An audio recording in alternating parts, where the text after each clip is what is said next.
இன்றைய வேத வாசிப்பு தானியேல் புத்தகம் அதிகாரம் 9 வசனங்கள் 16 முதல் 19 வரை.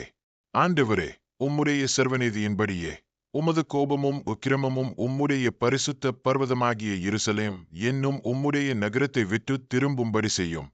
எங்கள் பாவங்களினாலும் உங்கள் பிதாக்களின் அக்கிரமங்களினாலும் எருசலேமும் உம்முடைய ஜனமாகிய நாங்களும் எங்கள் சுற்றுப்புறத்தார் யாவருக்கும் நிந்தையானோம்.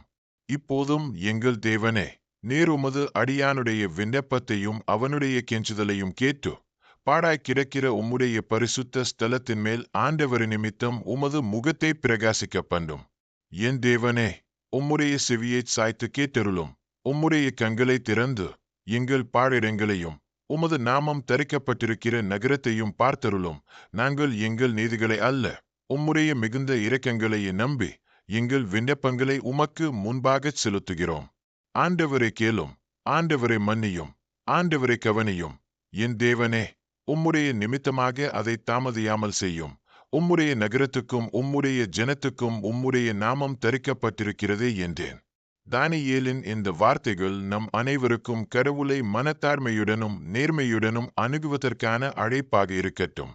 நாம் பாவங்களை அறிக்கையிட்டு கடவுளின் கிருபையை தேடுவோமாக. நம்முடைய பிதாவாகிய தேவனாலும் கர்த்தராகிய இயேசு கிறிஸ்துவினாலும் வரும் கிருபையினாலும் சமாதானத்தினாலும் உங்கள் நாள் ஆசிர்வதிக்கப்படட்டும்.